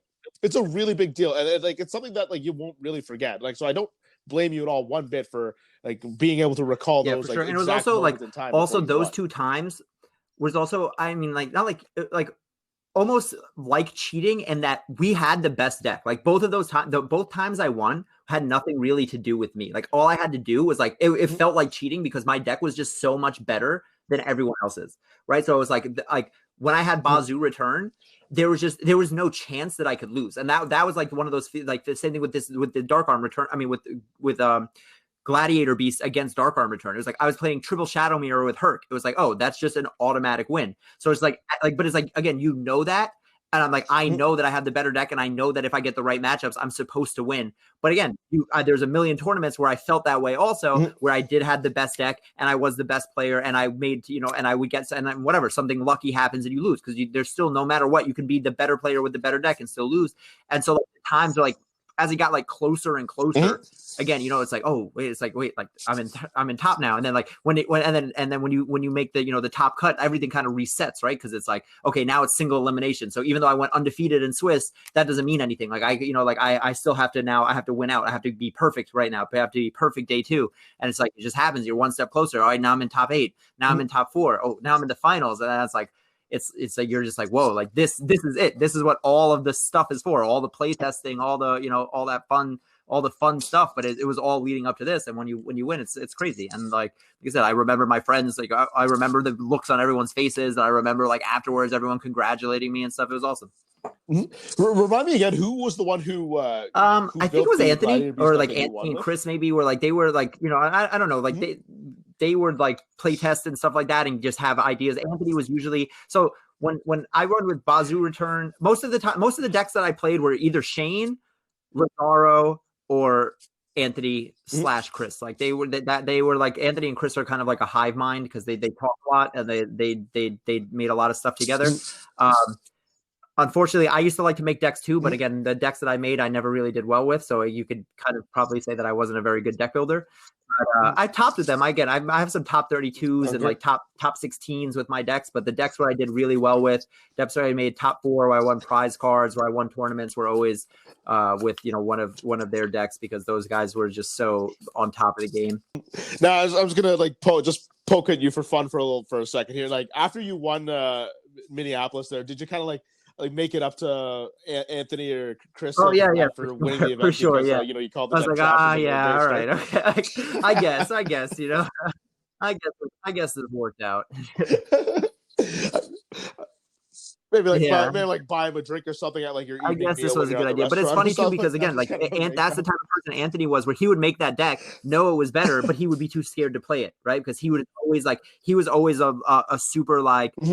Play it safe guy. So like Bazoo return, also he topped the event that I won with Bazoo return, and he knew about Bazoo return. Like we showed him the deck. We weren't on the same team back then. This is when I was on Team Scoop still, but Anthony and we were friends, so we were like at this hotel the night before, and he saw our deck and he knew we had it, and he was just like, I'm gonna play 1 Bazoo and 1 return, because I think that it, like 3 is too many. And I was like, nope, 3 is definitely the way to go. Like that's just automatic win. And he made top 8, and me and my teammate at the time, this kid Carlos, we both had 3 and 3, and I won, and he got top 4, and Anthony got top 8 because he had 1 and 1. And like he was always like that. Like he had the ideas and he knew it was good, but he was like, but I'm not gonna go all the way where I would be like, nope, like throw me off the deep end. Like I'm gonna, like if this is the best thing, then it's the best thing. Like, I'm not gonna go half in, half out. Like we're gonna do it or we're not. Man, it was just really fun to kind of watch all that unfold in Minneapolis, because I was in Vietnam during the time. So I was there for 6 weeks. So I didn't really get to play any Yu-Gi-Oh! All I got to do was just like kind of watch what was happening. So when I saw you won Minneapolis with Gladiator Beast, I'm like, holy Jesus. I'm like, I was not expecting this at all. And like Mario Mathieu, your finals opponent was Darkness Dragon. Like, who saw this coming? Like all of us were expecting like Dark Arm Dragon all across the board, and like what? Like that was exactly it. Like exactly. So again, I lost to Dark Arm Return or Dark Arm in the first round, then won out against almost all Dark Arm decks all the way up into the finals, and then of course in the finals I played not a Dark Arm deck, and that's how I almost lost. Again, I lost game 1 swiftly, and then game 2 again I would have lost again, but I actually had Crush Card and Crush Carded his Light and Darkness Dragon, and like that was what won me the game. But it's like that, that's a luck thing, right? Of course, like I made the perfect deck to beat the perfect matchup, but then in the finals, the one match in the whole tournament I don't play against that matchup would have been in the finals, so there's always that type of luck thing where even though I had the best deck that was guaranteed to win, I could have just gotten a bad matchup like that, and then it's like, it doesn't always work out. Yeah, and it's really funny how that does, because like we've seen examples of how like Crush Card can kind of pull through, like especially in your situation. Also, like if you remember Cedric Sakara when he was playing against Hector Harris in the finals, when Cedric won his match, like he just completely blew him away because Crush Card Virus just completely destroyed the entire matchup. And I know that I'm sure that you've had a lot of people that kind of came at you because you had Crush Card, but as you alluded to yourself, you said, I mean, really like again, back there, Crush Card eventually came out, it got reprinted, but there was a time when there was Golden Sarcophagus and Crush Card were both prize cards that only we had. Like most people didn't have those, right? And like I had like multiple, we had on our team like 3 or 4 Crush Cards and like four Dark Sarcophaguses or something, so we could play decks that normal people couldn't play. So like to pass that up and not do that was just foolish. Like, it was just like it just gave such a commanding advantage to be able to have access to these certain power cards that like, it was just, but people don't understand that. People just, like, again, if you don't have that ability to play the card, you wouldn't even test with it, right? Like, why would you if you didn't have a Crush Card back then, you'd have 4 Crush Cards. What are you doing testing Crush Card in your deck? Well, we would test that thing because it was like, again, we had 4 Crush Cards, but we might have 8 people on the team. So it's like we had to know which deck was the best to put Crush Card in because who got to use it, So it was like, well, we had to make the decision of like, all right, like this deck is the best deck and adding Crush Card to it is the best decision. So Paul gets to use the Crush Card because it was a team thing. And like you really had to like kind of devote like your deck to being able to play, because you're playing Glider Beasts, which like none of them at the time were, because Geysers was now, none of them were dark, so you had to fit in your own monsters. So that's why you decided like chuck in some cards like Spirit Reaper and Sankin to kind of offset that. And then as like Crush Card Virus got got more like publicly available to everybody, people were starting to main like triple DD Crow as part of it as well to really help set it off. So it wasn't like a card that you could just kind of throw in per se. Like you really had to figure out like, is this card like worth it in this kind of deck, because like you don't have a lot of cards but exactly like you said, we thought about it. That's what I'm saying. People would just think like, you might look at it and be like, oh, what a weird decision. Like nothing that we did was a weird decision. There was nothing that was not thought about. That there's a reason that we were so dominant in that game. Like there was a reason for that time that we, like, again, I don't like, it sounds cocky to say, but like I know that we were the best team. Right? It's just known because no one was doing what we were doing. Like we were like operating at a higher frequency. So it was like everything was planned out. It was all supposed to happen that way. In reality, we were supposed to win a lot more than we do. Again, if you break down the amount of wins we had, and then you open that up to top 2s and top 4s, like Overdose probably had like 20 some odd wins. We probably have into 100 to up to 200 like top 4 appearances because of just like random, like got so close but got luck sacked out of it at like the last minute when we had the better play with the better deck but just lost to some lucky stuff. So it's like everything was planned out, everything was meticulous, so like people to think that like it's like, oh, like that was random. Like it was never random. It was exactly how it was supposed to be. Yeah, because I find that like that's really not a lot of what I see from a lot of people around me nowadays, is that like there's not a lot of practice that goes on here. Like, so a lot of people just go into like regionals or something and they kind of go cold turkey, and then they come out of it and say like, well, how come I didn't do well? Like I totally should have been able to win this or whatnot. And like every person I've talked to so far that's like of like your level, like high caliber level, they tell me like, I put in like this many hours like a day, this many hours a week to be able to like and think about this to meticulously like win these events. It's like it's not something you just kind of get up and go and really play. Like you really have to put a lot of time into winning these events. And this really circles back to what we were talking about at the start of the podcast, is how much time we're able to put in to be able to actually like win these events and deck test and deck exactly. everything. It's a level of dedication, which is great. Events. It's a good hobby. It's fun. It's an awesome thing to dedicate yourself to if you have the time and you have the opportunity. But it's like, that's what I'm saying. Like that does not happen by accident. You might win a jump not being that good. You can get 1 or 2 tops not being that good. But if you want to be that elite level of like multiple tops, or and don't get me wrong, a big part of it is the teamwork, right? Like I say we because it was always us. It was like OD, it was Scoop, it was like me and my friends, and like there was no way I could have ever become that good without all of them, because you need someone good to play test against. You need someone good to bounce ideas off of. You need someone good to build these decks with. Like I would be, I would build a deck, send it to Anthony. Anthony would chop it up, say, this sucks, this sucks, this sucks. He'd send me a deck. I'd test it. I'd say, okay, this is what we need to change. I'd talk to Dale. Dale would send me a deck Lazaro was working on. Like it was a huge hive mind. And it was a teamwork thing that was like, it was bigger than any one of us could have been on our own, for sure. But that it was a lot of effort and time. I used to like leave from high school, drive an hour to Anthony's house, and I lived in New York, I lived in Brooklyn, he lived in New Jersey. I had to drive 45 minutes to an hour to his house every day after school to like test until like 7 o'clock at night, and then drive back home and go to school the next morning. Like that was the kind of stuff that we did. But that's how we became the best. So you really would attribute the like having a team is definitely like so having a team was yes, because again, a big part of Yu-Gi-Oh, I think, for everyone is the social aspect of it, right? You can't deny that part. That's what's so fun about it. So that's what keeps it going. But that's also what made it feasible for us having the best team, was having those, again, knowing different meta games and stuff like that. Like I would fly to California, play with Adam Korn and his stuff. I would talk to Dale. What are you guys playing in Canada? What's going on? Okay, we're having a tournament in Chicago or Minneapolis. A lot of Canadian players come down from there, but a tournament in Florida, there might not be as much Canadian, so I don't need to worry about that. Like it was, all this stuff got thought about. But then again, there is just the level of, we were all also just good friends. So when you're talking about, we would travel, like I was, 15, 16, we were taking 15-hour road trips to tournaments in a passenger van with 16 people. That was just fun. Right. So it was like part of it. Yes, the teamwork was we needed that to become the best. But those are also my friends. So like we spent hours, days in cars together and hotel rooms. And, we shared money. We shared, like we would sponsor each other. We shared cards. If so it was a huge part of everything was like having those people around you. Like to do all, there would just be no way any of those things could have happened if I was by myself. Like I couldn't have got to the event. I couldn't have had the cards to play in the event. I wouldn't have had the deck list. I wouldn't have had the skill. Like none of those pieces would have existed without everyone else on my team.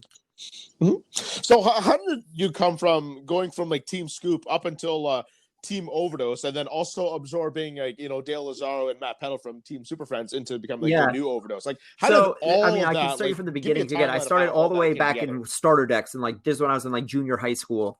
And then it was only locals back then. This is when we were still playing for those Millennium Eye trophies. You know what I'm talking about? So I won one of those, and I used to play this little store called Animation Odyssey by me here in Brooklyn. I was young, and it was like, again, it was like it was no one good. It was nothing like that. But then eventually, Shane Scurry and a few of my other friends who eventually would become Team Scoop came to that store. They used to play at another store, and like they were older than me, but they basically used to win all the tournaments at their store, and then I was winning all the tournaments at my store. So when they came over, like we used to butt heads and play and stuff like that. But then we kind of realized they were like, all right, instead the tournaments used to be sometimes on the same day. So they were like, instead of us playing against each other, they're like, why don't you stay at this store and win all the tournaments here, and we'll go to this store and win the tournaments here, and like we'll kind of like, and that's how the first team started. Like we literally started making teams. Like that was like one of the first things. Like, and then we started to pool our cards, and then we learned about regionals. So like this is when regionals had first started, and then Shonen Jump. So the first Shonen Jump came to the East Coast was New Jersey. And that's when like Anthony Alvarado topped and like Brian Cornell and a bunch of them. And this was they were Overdose, and those guys were New Jersey. We were New York, so we knew these guys because we would see them in regionals and stuff like that. I would play against them. Like they were like our friends from like how anyone is your friend in like a tournament. Like they weren't like, I didn't know them that well. But then when the first Shonen Jump came to New Jersey, the Team Comic Odyssey came, and Comic Odyssey was from California. And like that's when we first learned. They were like, wait a second, like you can travel for this stuff. Like it never occurred to anyone that that was a thing that people would do, you know, like travel for events. So we then Team Scoop, which like me, Shane Scurry, and a bunch of older Brooklyn players, we got sponsored by this store called whatever dot. It was like an internet cafe, you know, like I'm super dating myself. Know what that is. So it was like an internet cafe, but again, they sponsor us, so they would pay for our trip out there. But in order to pay them back, what we would do is they would give they had a mat printer, so they would print custom mats, like dueling play mats. So again, we started like that was a thing too. That was not a thing before we started it. So like all this stuff that people already take for granted now, like we made all this stuff happen. Like so they would print custom mats, and I would fly out to a random state with like one of my suitcases with my clothes in it and an entire suitcase full of custom mats. And I would stay there and sell all the mats and bring them back the money, and that's how I would pay for my trips. So we would be doing that, and like that's how we first started traveling and stuff. And then you know, again, being from New York, and Anthony and Chris and Brian and all them being from New Jersey, like we played in the same regionals and stuff, and then they started traveling as well. So now it kind of like as we started getting more serious, our like Scoop kind of dwindled down because there were some players who were not on the level that like me and Shane were, who were really traveling and stuff like that. And then same thing with Anthony and them, like they had a bigger team at first, and it kind of dwindled down. So it kind of because at first you could say these were like the neighborhood teams, right? Like we were the Brooklyn team, they were the New Jersey team, because that's where we were. Like we were playing in our hometowns. But once we started traveling, it shifted because now it was like the people who were serious, like the guys, like we had friends who were on our team who weren't that good at Yu-Gi-Oh, right? But they were on our team because they were our friends, and that was it. Same thing with Anthony, same thing with Chris. Like they had other members of the team who were good, but not that good. So they weren't going to invest money into traveling to events and stuff like that. So that's how I guess Scoop and Overdose kind of merged, because it was like, all right, now that we were all traveling together, and like we had kind of trimmed the fat, so to speak, not to be mean, like those were my friends still, but like they weren't like in terms of playing, like they were not going to become the next level players that we wanted to be. So it was just made sense that we merged, and we kind of now we're like, all right, if we're all down to be on this level, we're going to be on this level. So then, you know, we became like the team, right? So now it's like, all right, we're all going to travel together. We're going to pool our resources, and we're going to do it like that. And then that's when the more we travel, the more we started meeting more people. Go to the West Coast, we meet Iman and Adam Korn later. Go to Canada, meet, you know, Dale. I mean, I met Dale, and then my second top, Dale, when the event that Dale won, he beat me. So we had known each other for a while, but again, like they were the Canada team, and we were the US team. So then like a few Canada jumps had came, and like, you know, I stayed at Dale's house. I stayed at Matt Peddle's house one time for a Canada jump. I stayed at Dale's house one time for a Canada jump. So like those were my friends, you know, like we would hang out, and like I love those guys. And then again, it just made sense that after a while they kind of went through that same transition where they were traveling a lot.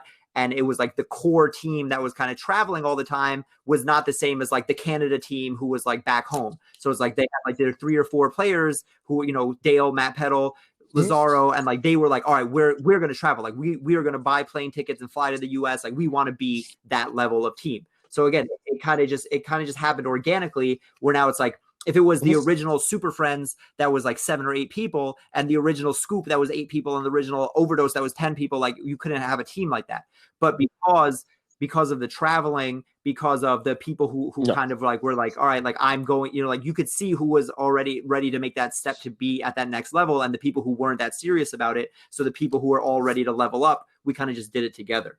Yeah, because like I remember, like I know a lot of your like members of OD like way back when, because like I know like not every single one of them was kind of like there. Like for instance, like I didn't see like Rymus or Sean a whole lot when we played, but then I would always see you. I always see, of course, I'd see Dale and Lazaro because I'm like an hour and a half away from them. But you know, like obviously, like there are members who are like up higher than the other guys, and like they accept that, like, you know, they're not maybe into the game as much, because I know that like Rymus stepped out of the game a lot sooner than I know that everyone else did. And like I love Rymus, he's an awesome guy. Every time we interact with each other, like it's always been cool, it's always been awesome.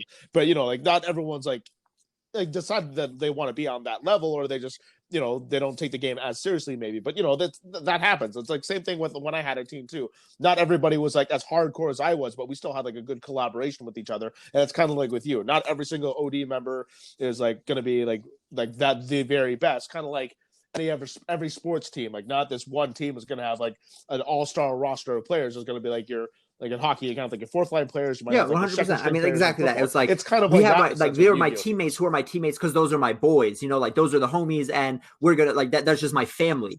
But like when I'm talking about my team, like to play test with, and the people who are like, we're gonna have a team war. That's who I'm picking up. Like that's different. You know, those are the people who are taking it seriously. So exactly that. So like Rimus or Sean or someone like that, they might be like they knew they didn't care. They didn't have the again. We talked about 100 times on this podcast already how much effort it was to be good at this game. So it's fine for you to say like, nah, I don't really want to put in all that effort. Like I just want to play with you guys when we're at the local store. You know, that's awesome. Those are again, that's fine. But when we were talking about traveling and stuff like that, all right, we're booking flights, we're booking hotels, who's down. Now you know, okay, like these are the people who are really trying to do it, you know?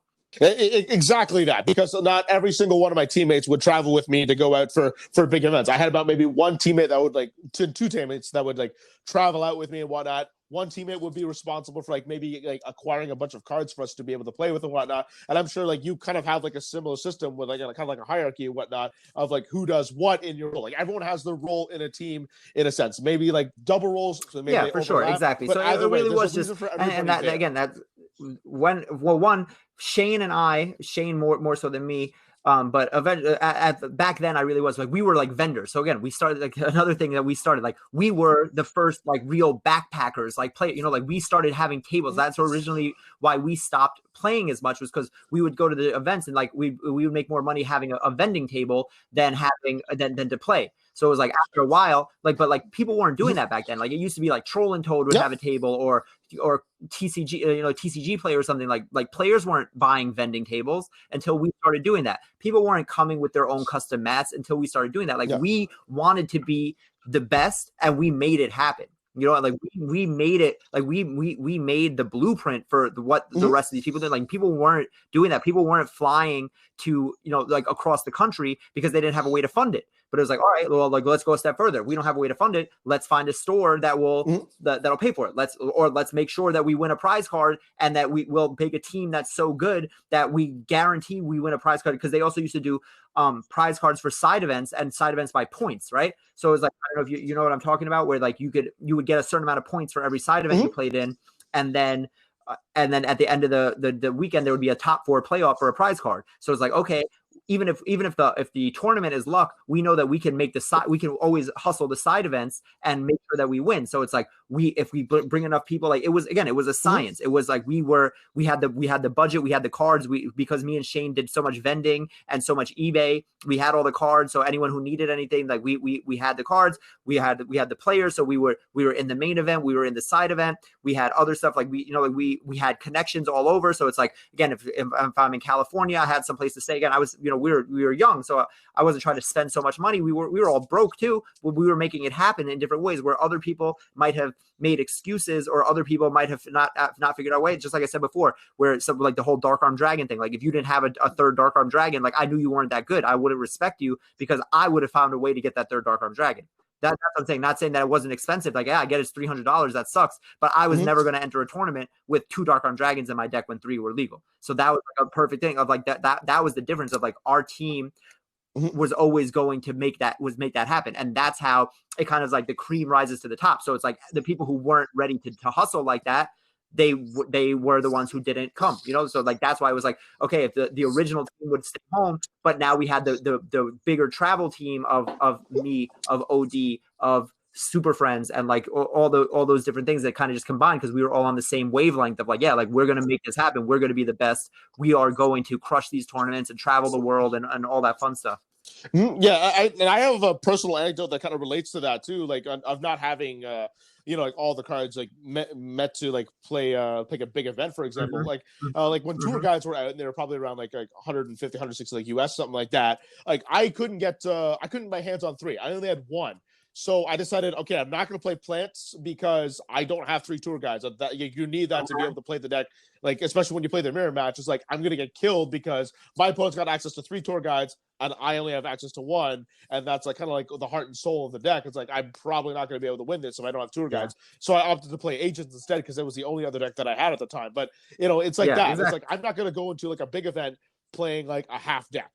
Like I have to have everything in order to be able to win, because everyone else I'm going to be playing against is going to have like everything that at their disposal to be able to like beat me, because it's a regionals or a YCS or a Shonen Jump Championship. These are like some of the best people that are going to come out here and play this event. No way in heck I'm going to be able to beat them if I have like a bunch of 100%. And that was the point of that's what made the great team. Deck. That's what made us as a team so great, because that's exactly what was the point. It was like, all right, I know that we needed those cards. So again, we're before the tournament, who's coming to the tournament? What decks are you playing? We made sure we had everything. Like that was the whole point of that stuff. It was like you were never sitting there struggling for some card, because we had the team, we had everyone supporting us. We knew that, this is the deck list that everyone's using. Like we had it, the days before, send me your deck list so I can make sure that we have all the cards or whatever. Like that was the point of like, we all built each other up, so that we could all be great together. Yeah, that was definitely a big thing too, because like you're being able to like help each other out and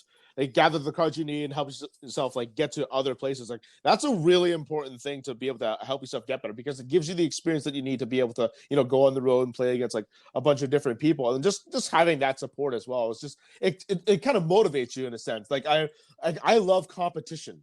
And like I get motivated by competition, and that's kind of the same thing too with your friends. It's like you all want to get better, and you kind of build each other up to get better, which is why like I think it's such a merit to be a part of a team rather than for sure. I mean, listen, you have to have that. You have to have someone pushing you to be better. You have to have people pushing you to be better, and you also have to have someone who like you have to be good enough to get better. You have to have the opponent. So like that's the one thing about being in New York, the New York, New Jersey area was we had the best players. So that's why so many good players came out of here. Same thing with Canada, right? Like you're like that area where you guys like Card Masters and that little, like you guys had a really good crew. So it's like, if you got fortunate enough to come up in one of those places, you went through the fire, you went through the inferno, right? Like there's like, even after Dale and Lazaro and Matt kind of had their reign, like there were years later, like kids were still coming out of that store, right? Like there's something to that, right? The area where I played when 10 years ago still has like champions coming out of it. Like there was something about the competitive level of these certain areas, whereas like if you're playing in Wisconsin somewhere, that you're just not going to be able to do that. I mean, maybe now, luckily, because of the internet dueling book, like you could figure something out. But back then, if you didn't have that level of play, and you didn't have a place, if you weren't going to travel, there's no way for you to get good. Like, how could you? And absolutely that. And I believe that self-discipline too is also like a really big thing that you have to have in this game as well. Like, and I know that I'm just going to, this is just me making my, like my natural, like thoughts on you. But like, since you're a personal trainer, like you have to have self-discipline. You have to like go out on like this workout regimen. You have to stick to it. You have to diet properly. And, you have to make sure you don't eat like a whole bunch of junk food, or like when you're doing your cheat day, you do it right, like to get like to the level of like, physique that you have now, because I know that you yourself, like you have a very good like physique on you because you're a personal trainer and whatnot. So you have to have that kind of discipline as well in Yu-Gi-Oh as well,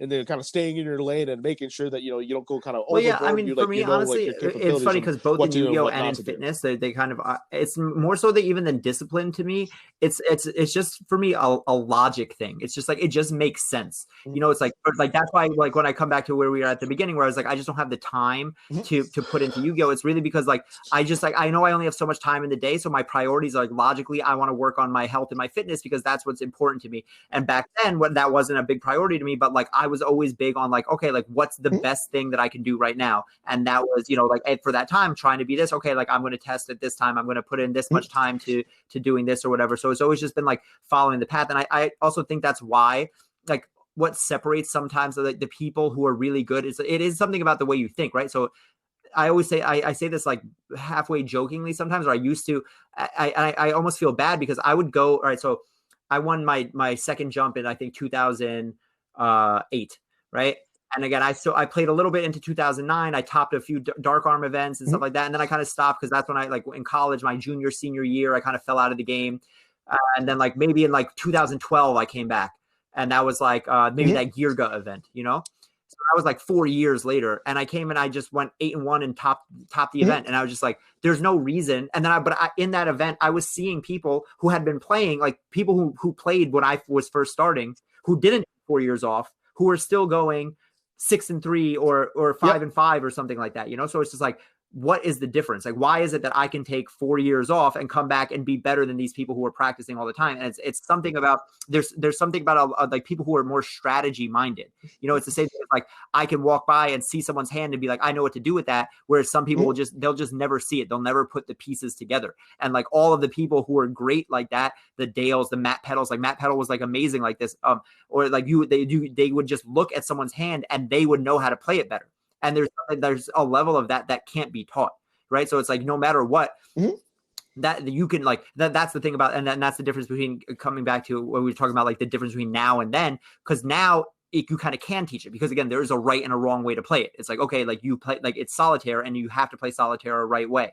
Whereas back then, when there was so much opinion, like they would say like, oh, I would do this because of this and this, and this, and be like, oh, whoa, like I would have never thought of that. And that's what made like the difference maker. But it's that strategic, logical thinking, not getting emotional, not again going on tilt because you got a bad hand, because you opened up 3 Tengus, or because of whatever thing. And like those were the people who you saw consistently. Like Matt Pedal might have got bad beats all the time, but I know that if I put that like skill wise, I put him up against anyone, I'm going to put money on him. You know, because he had that level of thinking. Same thing with Lazaro, same thing with Dale. It's just like their brain was different, you know?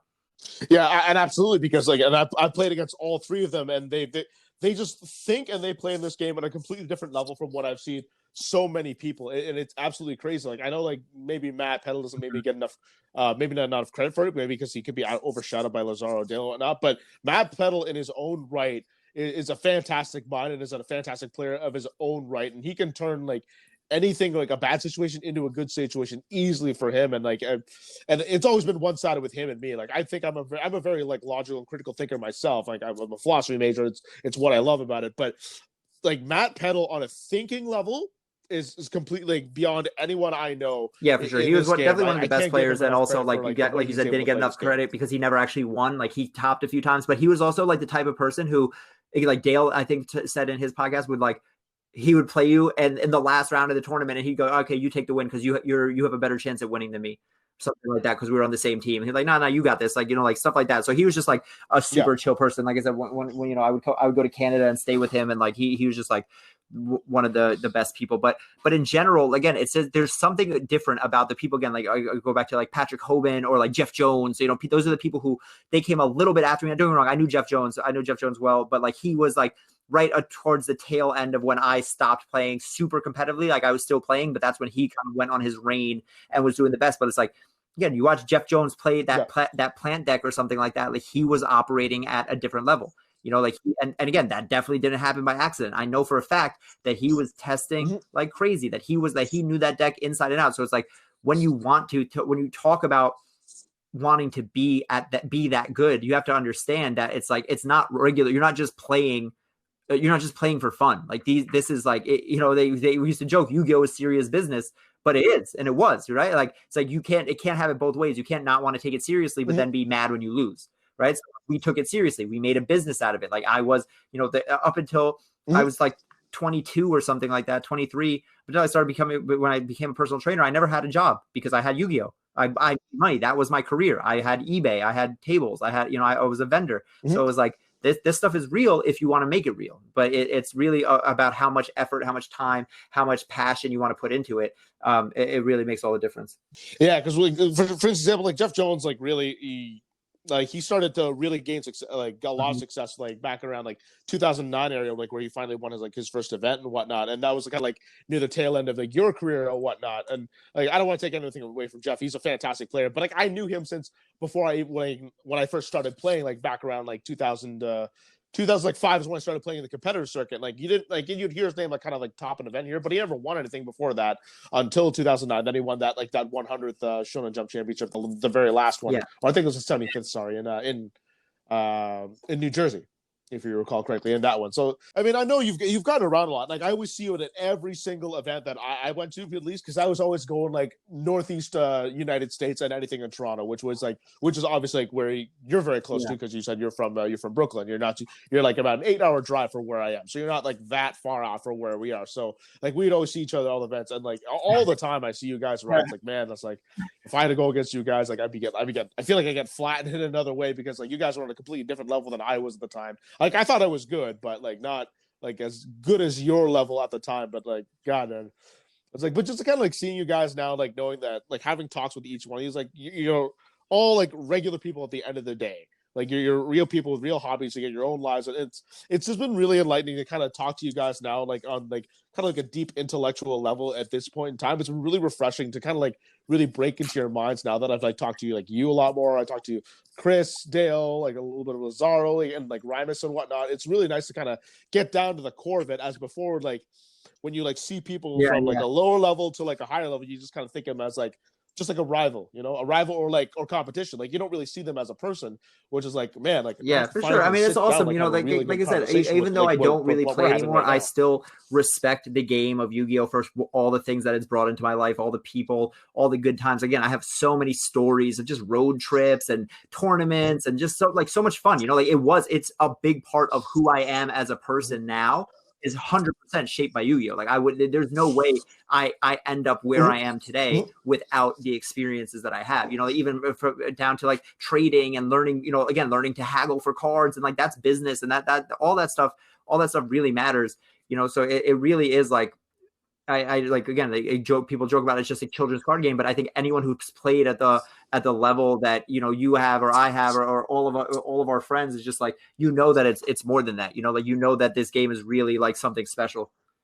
Yeah, absolutely it is. And I had this conversation with Dale like near the tail end of our podcast. It's kind of like the practical applications that you could use that you have in Yu-Gi-Oh! That you could apply to real life. For example, like we can use like these critical thinking skills and creativity skills for like Yu-Gi-Oh! That kind of help us out with like in real life. Like Dale's in sales now, for example, so that's like a big thing he likes to use. He can kind of use like kind of his charisma, like his wheeling and dealing, because he did a lot of trading then too, and now he can use that in his sales department. And now that's kind of helped teach me how to do sales and whatnot, how to work with people. Like I like to go with like the very friendly approach. I don't like to hustle a whole lot.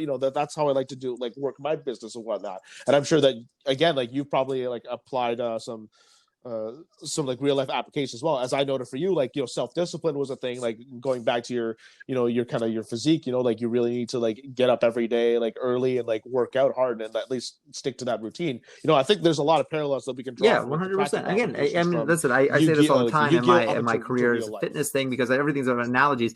Everything is the same. Everything is an analogy for everything, right? Like you can get up and grind a tournament, you can sit and like you can make the hard decisions and stuff like that. So like you said, it's all discipline. Discipline is discipline. Hard work is hard work.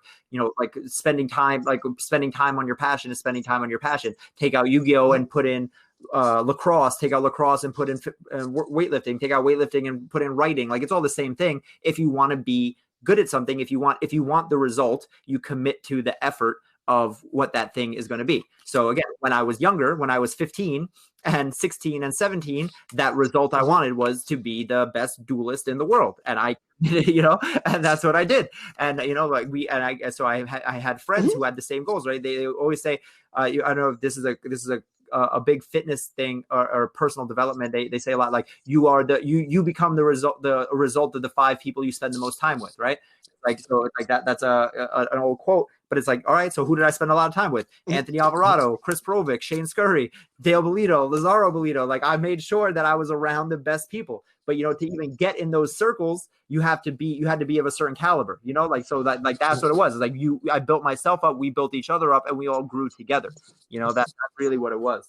Yeah, and I think you really demonstrated like the real value of like kind of having a team and like all the benefits of doing it, and like how do you like really push each other to be the very best with each other in itself. And that's why I always said that Team Overdose was like one of the most powerful teams like in Yu-Gi-Oh! way back in the old days now. So like I had a lot of respect for you guys when I saw you guys up there, because I knew that you guys were up there always like winning a bunch of events and like performing well. And I played against a couple of you so far. Like I know that like I'm not just joking. Like I really mean it because I've witnessed and experienced it firsthand. I've seen it. So like I know that you guys like really work hard at it. Yeah, and no, that's, like, a I big reason appreciate why it. I Listen, kinda have I'm this, like, this listen, respect for you your know, we're team all and, doing different things everyone now, but around. it is so awesome to just have that, you know, again, as a memory of something. I have my tablecloth, my mouse pad right now that my laptop is on as I'm speaking to you is like a top 8 mat from a Shonen Jump, and I have the Millennium Puzzle trophy still in my room somewhere. I lost my Shonen Jump trophies, but